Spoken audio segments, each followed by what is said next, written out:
ولا قوة إلا بالله العلي العظيم. أعوذ بالله من الشيطان الرجيم. بسم الله الرحمن الرحيم. الحمد لله الذي جعل الحمد مفتاحا لذكره وسببا للمزيد من فضله ودليلا على آلائه وعظمته. ثم الصلاة والسلام والتحية والإكرام على خير خلقه وأفضل بريته حافظ سره ومبلغ رسالاته الذي سمي في السماء بأحمد وفي الأرض بأبي القاسم محمد. وعلى أهل بيته الطيبين الطاهرين المعصومين المظلومين ولعنة الله على أعدائهم أجمعين. أما بعد فقد قال الله سبحانه وتعالى في كتابه الكريم. بسم الله الرحمن الرحيم. الله الذي خلقكم من ضعف ثم جعل من بعد ضعف قوة ثم جعل من بعد قوة ضعفا وشيبة يخلق ما يشاء وهو العليم القدير. صلوات بر محمد وآل محمد.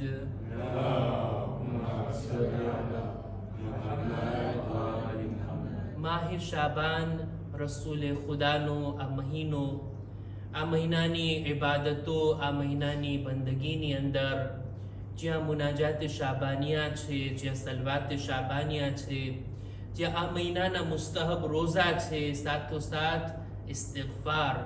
હદીસમાં મળે છે કોઈ દિવસના 70 વખત ઇસ્તિગફાર કરે તો એના બધા ગુનાહ ખુદા માફ કરી દે છે આ શાબાન મહિનામાં, ભલે એના ગુનાહ આસમાનના સિતારા જેટલા કેમ ના હોય. આ મુબારક મહિનાથી, આ શાબાન મહિનાની બરકતોથી આપણે લાભ અને ફાયદો ઉઠાવીએ. આ મહિનાની અંદર કે જે પૂરેપૂરો ખુશીનો મહિનો છે, ઇમામ હુસૈન અલૈહિસ્સલામની વિલાદત થકી આ પૂરા મહિનાની અંદર ખુશી અને ખુશીની જ મુનાસિબતો છે. એમાંથી એક ખુશી મનાવવા આજે આપણે બધા જમા થયા છીએ. આપણા બીજા ઇમામ, ઇમામે હસન મુજતબા અલૈહિસ્સલામ.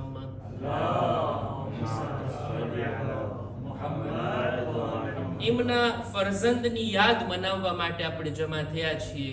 એક જવાનની ગુફ્તગુ કરવી છે, એમનો જિક્ર આપણે કરવો છે, જેથી જ ચાહું છું કે કુરાન મજીદની એક આયતને પડું, એક બે રિવાયતોને પડું, અને એ પણ જવાન અને જવાનીના બારામાં. કુરાન મજીદમાં શું જવાનીનો કોઈ ઉલ્લેખ છે? જવાનીના બારામાં ખુદાએ કંઈ બયાન કર્યું છે? હા, ઉમ્રના આ સમયગાળાના બારામાં ખુદાવંદ આલમ સૂરે રૂમની 54મી આયતમાં આ રીતના બયાન કરે છે કે ખુદાવંદ આલમ ઈ છે અલ્લાહુ અલ્લઝી ખલકકુમ મિન ضعફિન ثم جعل من بعد ضعف قوة. ખુદાવંદ આલમ ઈ છે કે જેણે તમને કમજોરીથી પૈદા કર્યા, કમજોરીની સાથે પૈદા કર્યા. જ્યારે દુનિયામાં મોકલ્યા ત્યારે બિલકુલ તાકાત વગરના અને બિલકુલ કમજોર અને નબળા હતા. ثم جعل من بعد ضعف قوة. અને આ કમજોરી રહેતી નથી, ધીમે ધીમે કુવ્વત અને તાકાતમાં બદલે છે. અને ત્યારબાદ નौजवानी અને જવાનીનો મરહલો આવે છે કે ઇન્સાન હવે તાકાતવર થઈ જાય, હવે મજબૂત થઈ જાય, હવે એની પાસે તંદુરસ્તી પણ છે અને બધા કામ પોતે કરી શકે છે. આ જિંદગીના મરહલાનો ખુદા આ રીતના ઉલ્લેખ કરે છે. ثم جعل من بعد قوة ضعفا وشيبة. અને આ કુદરત, આ તાકાત, આ જવાની બાકી નથી રહેતી. આ કુદરતનો સૂરજ પણ ગુરૂબ થઈ જાય છે અને આ જવાની ઢળી જાય છે. ત્યારબાદ ફરી પાછી કમજોરી, ફરી પાછી નબળાઈ અને બુઢાપો આવી જાય છે. યખલુકુ મા યશા. ખુદા જેને ચાહે એને પેદા કરે છે. વહુવલ અલીમુલ કદીર. આ ખુદા એ છે કે જે જાણકાર પણ છે અને કુદરત પણ ધરાવે છે. આ રીતના જવાનીનો ઉલ્લેખ કુરાનમાં આ રીતના છે. સૂરે રૂમની 54મી આયત. ઇન્સાન જો આયત ઉપર વિચાર કરે, પોતાની જિંદગીના અલગ અલગ મરહલા, ખાસ કરીને 3 મરહલા, પોતાનું બાળપણ જુએ, જ્યારે પેદા થયા, દુનિયામાં આવ્યા, કોઈ જાતની તાકાત હતી આપણી પાસે? એક માખી આપણા પર બેઠી હોય, જો આપણી માં કે બાપ એને ના ઉડાવે તો આપણામાં તાકાત નહોતી એક માખી ઉડાવવાની. જો આપણા મોઢાને સાફ ના કરે, આપણને તહારત ના કરે, આપણને સાફ પાક કોરામાં ન રાખે, તો પછી આપણે ઈ જ ગંદકી અને નજાસતમાં હતા. કોઈ જાતની તાકાત ના હતી. આ કુદરત અને તાકાત વગર, આ ઝાફ અને કમજોરીની અંદર ખુદાએ આપણને પેદા કર્યા. ત્યારબાદ હવે તાકાત આવે છે. હવે ઇન્સાન નવજવાન અને જવાન થાય છે. આ જવાનીના બારામાં કુરાની મજીદની આ આયતના બાદ હું ચાહું છું કે માસુમીનની હદીસથી આપણે જોઈએ કે આ જવાનીના બારામાં તેમણે શું ફરમાવ્યું. માસુમીન તાકીદ કરતા હતા કે આ જવાનીથી લાભ ઉઠાવવામાં આવે. આ જવાનીની ઉંમરમાં ઇન્સાનને જે બનવું હોય તે બની શકે, જે કરવું હોય તે કરી શકે, જે શીખવું હોય તે શીખી શકે, જેટલી ઇબાદત કરવી હોય ને કરી શકે, પોતાના નફ્સની તરબિયત કરવી હોય આ જવાની છે, પોતાને બહેતર બનાવવા હોય તો આ જવાની છે, બહેતર આદતો અપનાવવી હોય તો આ જવાની છે, પોતાના કેરિયરને બનાવવું હોય, પોતાના ફ્યુચરને ઉજ્જવળ બનાવવું હોય તો આ બધું જવાનીમાં શક્ય છે. એટલે જ હદીસમાં છે, રસૂલે ખુદા સલ્લલ્લાહુ અલૈહિ વસલ્લમ ફરમાવે છે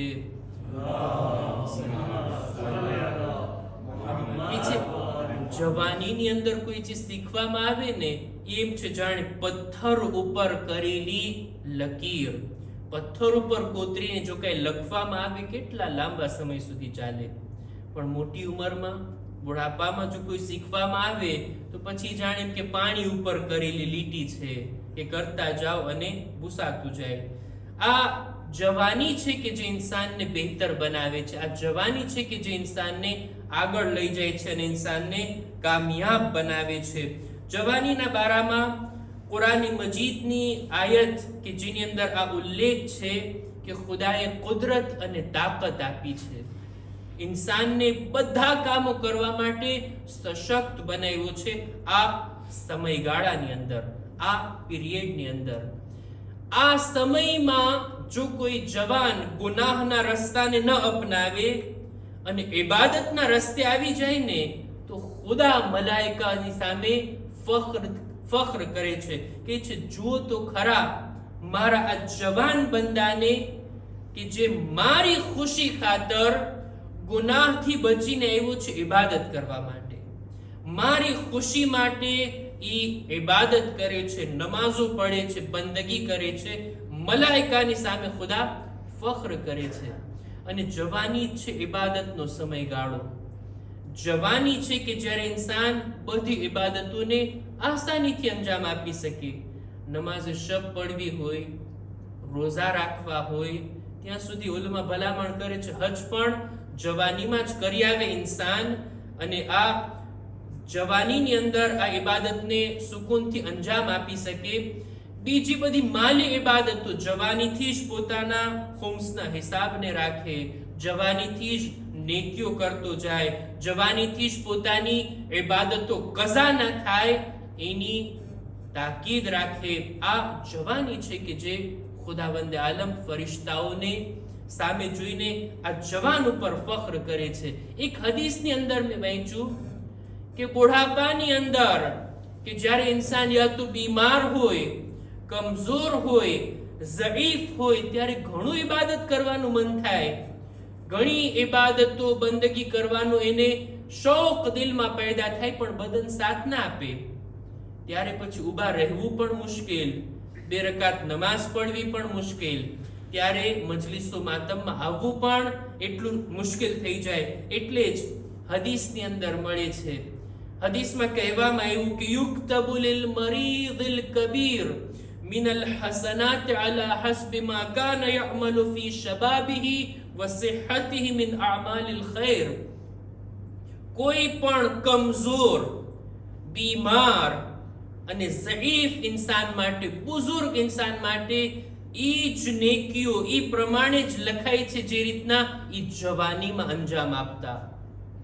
જવાનીમાં કોઈ નમાઝે શબ પડતું, બુઢાપામાં નથી પડાતી.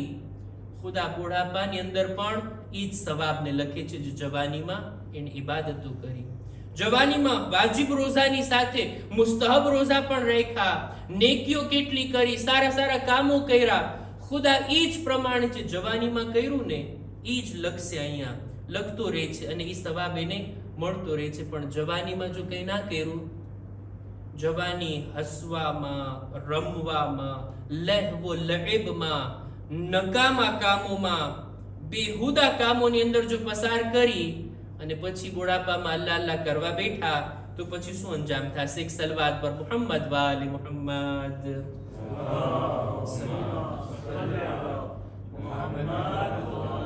જવાનોને માસુમીન અલૈહિસ્સલામે અમુક ભલામણો કરી, અમુક તાકીદ કરી છે. એમાંથી એક તાકીદ આ હતી કે જવાનીમાં કુરાન મજીદ સાથે એક લગાવ પેદા કરે ઇન્સાન. બહુ બુરી વાત કહેવાય કે એક જવાનને, અહેલે બેતના ચાહવા વાળાને કુરાન પડતા ના આવડતું હોય, કુરાનની તિલાવત ના કરી શકતો હોય, અને કરે તો એ 10 ભૂલોની સાથે, એટલી ગલતીઓની સાથે. કુરાન મજીદની તિલાવત એ પણ સારી રીતના, માસુમીનની ભલામણ. એક જવાન છે મૌલા અલીના જમાનામાં, ઈ પોતાનું કામ કરી રહ્યો હતો, કપડા સીવવાનું એનું કામ હતું. કામ કરતા કરતા કંઈ ગાઈ રહ્યો હતો, કોઈ શેર હશે, કોઈ બીજી કઈ વાતો હશે, કઈ મોઢા ઉપર લાવી રહ્યો હતો. ઇમામ એને કહે છે કે આ બધું પડવા કરતા, આ બધું બોલવા કરતા કુરાનની તિલાવત કરને તો બહુ સારું. આ જવાન પણ કહે છે મૌલા તિલાવત કરવું તો મને ગમે છે પણ મને આવડતું નથી, મને શીખવું છે, તાલીમ લેવી છે એની. ઇમામ તાકીદ કરે છે કુરાનની પહેલા તું તાલીમ લે, કુરાન શીખી લે, અને કુરાનની તિલાવત તારી જબાન પર શોભે, કુરાનની તિલાવત તારી સામે થાવી જોઈએ, તને આવડવી જોઈએ. છઠ્ઠા ઇમામની હદીસ છે કે કોઈ જવાનીમાં જો કુરાનથી લગાવ પેદા કરે, કુરાન મજીદની તિલાવત કરતો રહે તો આ કુરાન એના ખૂન અને ગોશ્તમાં શામિલ થઈ જાય. અને આ જવાન કે જો કુરાન સાથે માનૂસ હોય ને એ પછી આડે રસ્તે જતા અટકી જાય, સીધા રસ્તા ઉપર આવી જાય, ખુદ પોતે બહેતર બને, બીજાઓ માટે હિદાયતનું કારણ બને. તમે જો તારીખની અંદર મળે છે રસૂલે ખુદા મક્કામાં પોતાની દાવતની શરૂઆત કર્યા ને, મક્કામાં તબલીગની શરૂઆત કર્યા અને લોકોને દીન તરફ બોલાવતા. મદીનામાં કોઈ મુસલમાન નહોતું. મદીનાના લોકો આવતા મક્કા, જ્યારે હજની મોસમમાં આવતા, રસૂલે ખુદાની વાતોને સાંભળતા. 2 કબીલાના ઔસ અને ખઝરજ 2 જવાનો આવે છે રસૂલે ખુદાની ખિદમતમાં. રસૂલની વાતને સાંભળ્યા, કુરાન મજીદની તિલાવતને સાંભળ્યા અને આ લોકો મુસલમાન થઈ ગયા, ઈમાન લઈ આવ્યા. રસૂલે ખુદાની એમની ખિદમતમાં આવ્યા, એમની બૈઅત કર્યા, એમનાથી એક માંગણી કર્યા, યા રસૂલલ્લાહ, મદીનામાં કોઈ મુસલમાન નથી, કોઈ તમારી આ દાવતને ફેલાવનાર નથી, બની શકે તો કોઈને મોકલો ને અમારી સાથે કે જે લોકોને દીનની તાલીમ આપે અને ખાસ કરીને કુરાન મજીદ શીખાડે. રસૂલે ખુદા પોતાના અસહાબ, ત્યારે બહુ ઓછા લોકો હતા, મક્કામાં બહુ ઓછા રસૂલ પર ઈમાન લાવ્યા હતા. એમાંથી એક જવાનને રસૂલે ખુદા પસંદ કરે છે. મુસઅબ ઇબ્ન ઉમૈર એક જવાન છે કે જેને કુરાન મજીદથી લગાવ, કુરાનનો શૌક, વધુ પડતી આયતો એને શીખી હતી અને રસૂલે ખુદાના નુમાઇંદા તરીકે કે જાઓ તમે મદીના અને આ લોકોને દીનની તાલીમ આપો અને કુરાન મજીદ સંભળાવો. આ જાય છે, આનો કદમ પડવો હતો મદીનામાં કે ઔસ અને ખઝરજ આ બંને કબીલામાં જે જંગ હતી, જે લડાઈ હતી, જે લોકો ફક્ત પોતાને જંગ માટે તૈયાર કરતા હતા, આ જાય છે અને ત્યાંના લોકોને કુરાનની તાલીમ આપે છે. લોકોને દીન તરફ બોલાવે છે. આ એક કુરાન પડવા વાળા જવાનના લીધે આખું મદીના મુસલમાન થઈ ગયું. અને રસૂલે ખુદાની હિજરતના અસબાબ ફરાહમ થયા. રસૂલે ખુદાને આવકારવા માટે, એમને પોતાના તરફ બોલાવવા માટે આખું મદીના તૈયાર થાય છે. એની શરૂઆત થઈ છે તો અહીંયાથી કે રસૂલે એક જવાનને આ જિમ્મેદારી સોંપી કે જા તું આ લોકોને કુરાન શીખાડ. બહરહાલ અહલે બૈતના જવાનનો જિક્ર છે તો આપણે એની બરકતથી જવાન કેવો હોવો જોઈએ આ બાબત ઉપર વિચાર કરીએ. એક જવાન કે જે મુસલમાન પણ હોય, અહલે બૈતનો ચાહવા વાળો પણ હોય, ઇમામ હુસૈનનો અઝાદાર પણ હોય, છઠ્ઠા ઇમામનો શિયા પણ હોય, ઇમામે ઝમાનાનો ઇંતજાર કરવા વાળો પણ હોય, એ જવાન કેવો હોવો જોઈએ, કેવી એની ક્વોલિટી હોવી જોઈએ, કેવી સારી સિફતો અને કેવા ગુણ હોવા જોઈએ, આ બાબત ઉપર વિચાર કરવાની આ મુનાસિબત છે. જ્યારે અહલે બૈતના ઘરાનાના કોઈ જવાનનો આપણે જિક્ર કરતા હોય. આજે આપણે આપણા બીજા ઇમામ એમના ફરઝંદની યાદ મનાવવા જમા થયા છીએ. સલવાત પડવાનો હૌસલો ના હોય એટલે નથી પડાવતો હું. તમને હૌસલો હોય તો એક બાવાઝે બુલંદ સલવાત.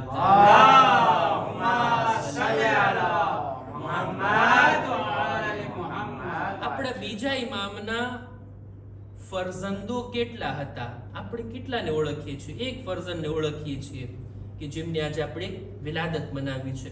મરહૂમ શેખ મુફીદ લખે છે પોતાની કિતાબમાં અલ ઇરશાદમાં કે એમના 15 ફરઝંદ હતા, દીકરા દીકરીઓ બધા થઈને, જેમાંથી અમુક ફરઝંદો કરબલામાં મોજૂદ હતા.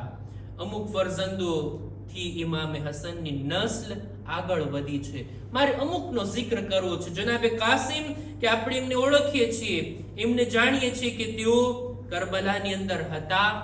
એમની કુરબાની, એમનું ઇમામે હુસૈનથી રજા લેવું અને જાવું મેદાનની અંદર અને ઇમામનો એમનાથી સવાલ પૂછવું કે મૌત તમારી નજરમાં કેવી છે, અને એમનો તારીખી જવાબ કે અહલા મિનલ અસલ, મધ કરતા પણ વધારે મીઠી. અને જનાબે કાસિમની શહાદત આપણે મસાઇબની રિવાયતોમાં સાંભળતા હોઈએ છીએ.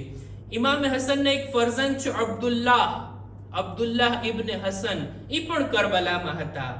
એમણે પણ ઇમામથી રજા લીધી અને મેદાને જંગમાં ગયા અને તેઓ પણ પોતાની કુરબાની ઇમામની ઉપર આપ્યા છે. એક ફરઝંદ છે અબ્દુલ્લાહ, એનું નામ પણ અબ્દુલ્લાહ છે, અબ્દુલ્લાહ સાની, બીજા અબ્દુલ્લાહ નંબર 2. આ નાના બાળક હતા, નાના ફરઝંદ હતા. ઇમામે હુસૈનની છેલ્લી ઘડી જ્યારે તેઓ ઘોડાથી જમીન પર આવ્યા અને બસ હવે શિમ્ર એમને કત્લ કરવા ચાહતો હતો, આ બાળક ઇમામે હસનનો આ ફરઝંદ પોતે દોડીને જાય છે પોતાના ચાચાની હિફાજત માટે. એ દુશ્મનો, તમે મારા ચાચા ઉપર હુમલો કરો છો. જ્યારે ઇમામ પર હુમલો કરવા ચાહતો હતો દુશ્મન, આ બાળક પોતાના હાથ રાખી દે છે અને એના હાથ કપાઈ જાય છે અને આ બાળક ઇમામની બાજુમાં જ શહીદ થાય છે. ઇમામે હસનના આ ફરઝંદ છે. ઇમામે હસનના એક ફરઝંદ છે જેનું નામ છે ઝૈદ. આ ફરઝંદ એ છે કે જે એમનો ઉલ્લેખ નથી મળતો કે તેઓ કરબલા આવ્યા હોય. કરબલાના સફરમાં એમનો જિક્ર નથી થતો, કોઈ કારણોસર હતા એ મદીનામાં. તેમની ઉંમર પણ ઘણી લાંબી હતી અને હિજરી સન 120માં 90 વર્ષની ઉંમરમાં તેઓ આ દુનિયાથી ગયા અને રસૂલે ખુદાની વક્ફ કરેલી અમુક ચીજો પર પોતે દેખરેખ રાખતા હતા. બની ઉમૈયાના એક હાકીમે આ બધા વક્ફની ચીજોને ઝડપી લીધા, હડપ કરી લીધા. વળી પાછું ઉમર ઇબ્ન અબ્દુલ અઝીઝનો જમાનો આવે છે ત્યારે પાછી આ જવાબદારી એમને સોંપે છે. બહુ નેક ઇન્સાન હતા, સારા અખલાક વાળા હતા અને લોકોની મદદ કરતા હતા. લોકો દૂર દૂરથી પોતાની મુશ્કેલાતને લઈને આવતા અને એમની પાસે પોતાની મુશ્કેલાતને તેઓ રાખતા હતા. ઇમામના એક ફરઝંદ છે, એનું નામ પણ છે હસન. એ જમાનામાં આ રિવાજ હતો, બાપનું નામ હોય એવું દીકરાનું નામ, હસન ઇબ્ન હસન. આમનું નામ પણ હસન હતું. એક લકબ પણ બાજુમાં રાખી છે, હસન અનવર. એમની દીકરી છે એક નફીસા ખાતુન, બીબી નફીસા. મિસ્રની અંદર, ઇજિપ્તની અંદર એમનું એક હરમ છે, ત્યાં તેઓ દફન છે. ગુંબદુ બારગાહ લોકો ઝિયારત માટે જાય છે, કારણ કે ઇમામે હસનના દીકરાની આ દીકરી છે. બહુ નેક ખાતુન હતા. એમની જિંદગી વિશે હું પડેલું છું, મજલિસની અંદર આપણે સાંભળ્યા હશું. બીબી નફીસા ખાતુન બહુ કુરાનની તિલાવત કરતા. આખી જિંદગીમાં 6000 કુરાન એમણે ખતમ કર્યા. અને જ્યારે આ દુનિયાથી ગયા ત્યારે રોઝાની હાલતમાં હતા. કુરાન પડતા પડતા અને રોઝાની હાલતમાં દુનિયાથી ગયા. બીબી નફીસા ખાતુન, એમના વાલિદ છે હસને અનવર, અને આ પણ ઇમામ હસનના એક ફરઝંદ હતા. હજી એક ફરઝંદ છે, એમનું નામ પણ હસન છે, હસન ઇબ્ન હસન, પણ એને કહેવાય છે હસન મુસન્ના, એટલે બીજા હસન, હસન નંબર 2. અને આ હસન પણ કરબલામાં હતા. કરબલામાં તેઓ મોજૂદ હતા. તેઓ પણ જંગમાં ગયા. જંગ કરતા કરતા શદીદ જખ્મી થઈ ગયા. એટલા જખ્મી થયા કે દુશ્મનોને લાગ્યું તેઓ શહીદ થઈ ગયા. પણ હકીકતમાં તેઓ શહીદ નહોતા થયા. જ્યારે શોહદાના સરને બદનથી જુદા કરવામાં આવી રહ્યા હતા, ત્યારે એમને જોવામાં આવ્યા કે એ તો બા હયાત છે, એ તો જખ્મી છે, એ શહીદ નથી થયા. કરબલાનો બનાવ બની ગયો. સૌથી છેલ્લે જ્યારે શોહદાને કત્લ કરવામાં આવી, શોહદાના સરને જુદા કરવામાં આવી રહ્યા હતા, ત્યારે જોયું કે એ તો જિંદા છે. ત્યારે ઇમામે હસનની એક દુખ્તર પોતે આવે છે, આગળ વધે છે અને દુશ્મનોના હાથથી એમને છોડાવે છે, એમને બચાવે છે. કારણ કે આ દુખ્તર, એની માં જે કબીલાની હતી, એ કબીલાના જ લોકો આ કરબલામાં શોહદાના સરને જુદા કરી રહ્યા હતા. એમના લહેજામાં એમની ઓળખાણ કરાવી અને શફાઅત કરે છે, ભલામણ કરે છે કે આ જખ્મી છે, એમને છોડી દેવામાં આવે, એમને કત્લ ના કરવામાં આવે. બહરહાલ એમને છોડવામાં આવ્યા, એમને લાવવામાં આવ્યા. જખ્મી હતા કરબલા પછી પણ તેઓ ઘણા વર્ષો સુધી જીવતા રહ્યા. અને તેઓએ આપણા ત્રીજા ઇમામની એક દુખ્તરની સાથે તેમણે શાદી કર્યા. ઇમામે હસનની આટલી ઔલાદમાંથી ફક્ત 2 ઔલાદથી જ એમની નસ્લ આગળ વધે છે. એક હસન મુસન્ના અને બીજા છે ઝૈદ. જેટલા સાદાતે હસની છે ઇમામે હસનની ઔલાદથી, એ આ બંને ઔલાદથી છે, આ બંને શખ્સિયતોથી છે. બહરહાલ હું ચાહતો હતો કે આપણે જનાબે કાસિમની સાથે ઇમામે હસનની બીજી ઔલાદનો પણ જિક્ર કરીએ. એમની પણ કુરબાની છે, એમની પણ ફિદાકારી છે, અને એમની પણ એક અઝમત છે. ખુદાની બારગાહમાં આપણે દુઆ ગુજારીએ, પરવરદિગારા અહલે બેતના ખાનદાનના જવાનોના સદકામાં કૌમના જવાનોને નેક તૌફીક અતા કર. પરવરદિગારા માહ શાબાનની ઇબાદતો બંદગી કરવાની અમોને નેક તૌફીક નસીબ કર. ખુદાયા આઈંદા દિવસોમાં માહ મુબારક રમઝાનમાં બહેતર તરીકાથી ઇબાદતની નેક તૌફીક નસીબ ફરમા. ખુદાયા દરેક મુમિનીન મુમિનાતની નેક હાજાતને પૂરી ફરમા. जो बीमार છે શફા અને તંદુરસ્તી અતા કર. પરવરદિગારા ઝમાનાના ઇમામના ઝુહુરમાં તાજીલ ફરમા. અમારો શુમાર એમના સાથીઓમાં કર. રબ્બના તકબ્બલ મિન્ના ઇન્નકા અંતસ સમીઉલ અલીમ. બર મુહમ્મદ વ આલે મુહમ્મદ સલવાત. اللهم صل على محمد وعلى